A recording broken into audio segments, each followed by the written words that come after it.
Hi everyone, welcome back to Shrimp Mania. Today I'm going to show you how I do water change in my shrimp tanks. I'm going to talk about water preparation, how much and how often I change water in my tanks, what additives I'm using, and I'm going to show you a great device which I just discovered. It helps to drip the water back into your tank without any cables. It's absolutely awesome thing, so stay tuned. We're going to start it right now.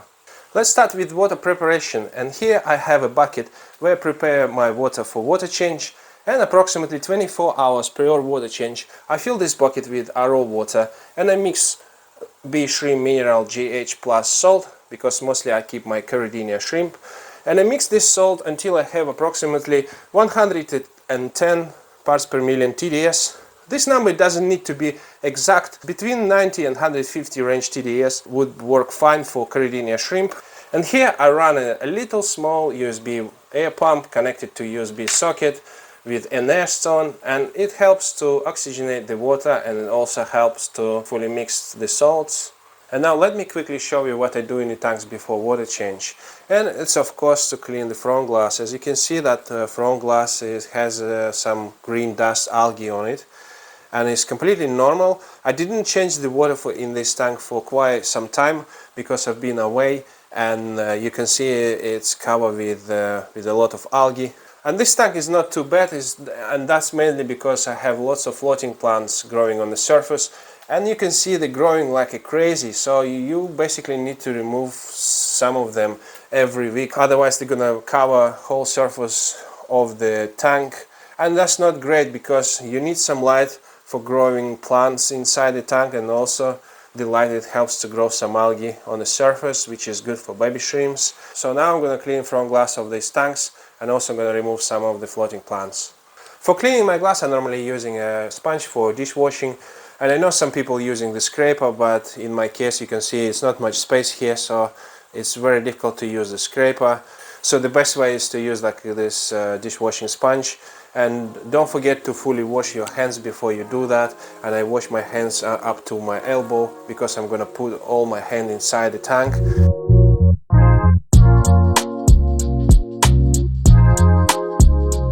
Okay, after I clean the glass, I'm gonna remove some of these floating plants.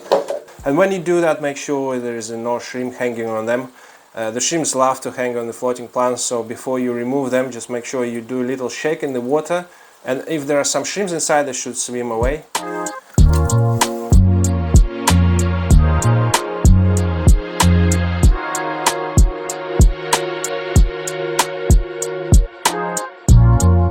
As you can see, I removed the big portion of the floating plants and only left a little bit, and they multiply like a crazy, and they will grow back in no time. As you can see, the shrimps become a little bit more active, and this is simply because we clean the glass from algae, and algae start to go everywhere, and the shrimps start to be crazy and eating this.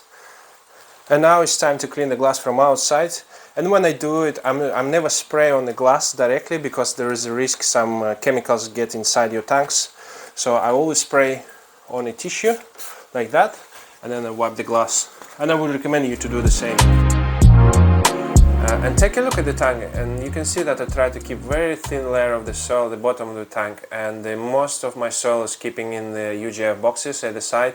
And the reason for that is just because I try to avoid the build-up waste in the soil. When you have a thick layer of the soil, the waste build up inside it and create some ammonia spikes.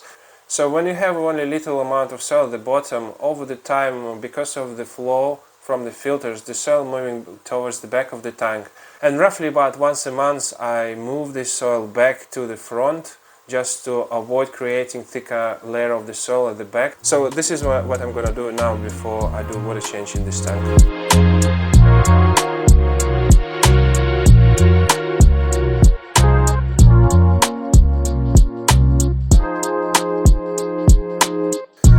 Take a look at the shrimps. They became very active after I moved the soil, because it released a lot of yummy things for them. I normally just leave small piles of the soil at the front, and in a few hours shrimp should distribute it over the bottom and create an even layer.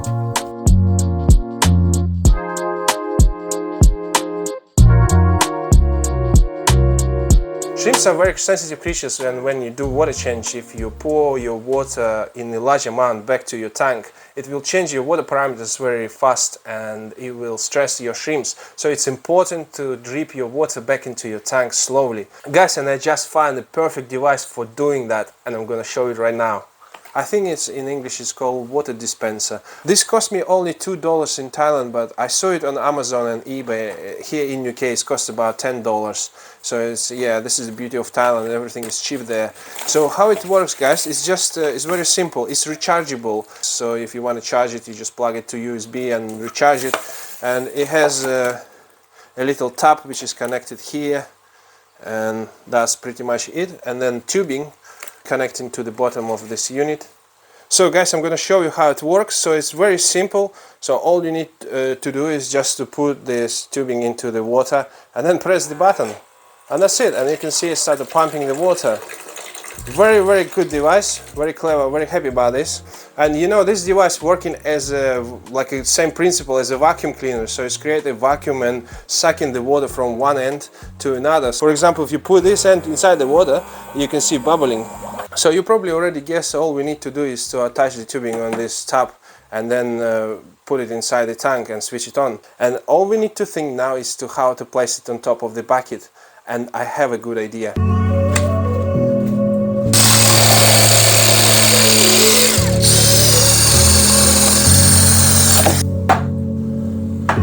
That do the job.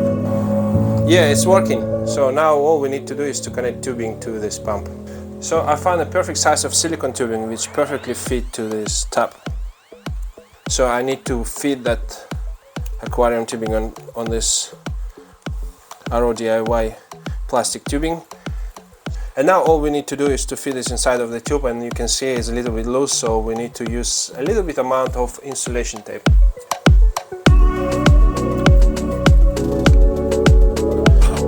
Yeah, now it's fit perfectly.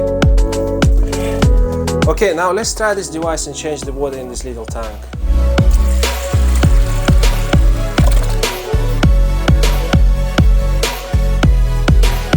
So the easiest way is just to remember how much water we withdraw from this tank, and then put the same amount of water in the bucket and use that device so you never overflow your tank.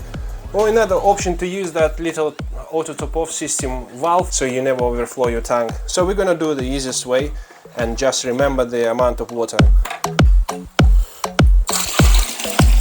I think that's about around this amount was taken from the tank.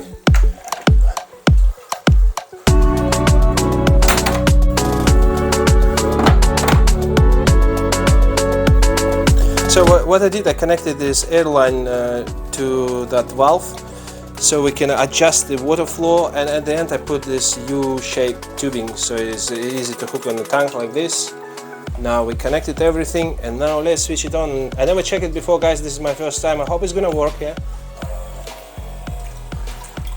Look at this, guys, it's working. So a little bit too much pressure, so we're gonna adjust it slightly, do it slightly less because it's too much for us, yeah?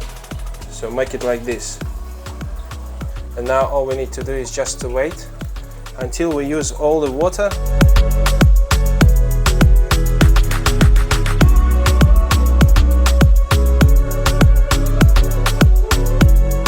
So it's a great little pump, I'm very happy about it. It's easy to use, it's rechargeable, no cables needed. The only one downside is the battery life. They'll last for about 10-15 liters, but that will be enough to change the water in 1 or 2 tanks. And in my case I'm using 12-volt pumps, and I'll show you quickly, and they're powerful enough to change the water in my tanks. All I need to do is to switch them on, open the valve, and this valve connected this pump to the water top-off system. So it's very good if you have multiple tanks. So all you need to do is drain the water from the tanks and then switch on the pump, and the pump do the job and refill your tanks. Yeah, save a lot of time. Guys, and if you want to find out how I made this auto top-off system, check this video out on my channel. I only change around 10% of water in my tanks weekly, and that works great for me. And we do water change mostly to withdraw nitrate, which is the end product of nitrogen cycle. The other way to withdraw it is by adding more plants. And there is a simple way to check if you do enough water change in your tank. Is simply check your nitrate level after your water change, and do it within a few weeks and see if the level of the nitrate dropping or growing. So if the nitrate level is growing, that means you do not enough water change or you overfeed your tanks. So try to feed less or do more often water change. I wouldn't recommend to do bigger water change than 15% because it will stress your shrimps. So better to do smaller water change like 10%, 5%, but more often rather than large amount and less often. So if you see your nitrate level is rising, try to feed less, try to add more floating plants or normal plants. Always try to keep your nitrate in the tanks below 10, because if you keep Caridinia shrimps, they're very sensitive to nitrate, especially the little babies. So if your nitrate is above 10, like more close to 20, your babies might start to die. So it's better to keep your nitrate level below 10, that's from my experience. After I change the water in my tanks, I normally add two additives, it's bacterial powder and mineral powder. I add bacterial powder to feed my bacteria and to stimulate the biofilm growing and algae growing in the tank. And mineral powder is also good for your shrimp and for bacteria, and I add just a tiny bit of mineral powder in each tank. I normally simply sprinkle my bacterial and mineral powder on top of the surface.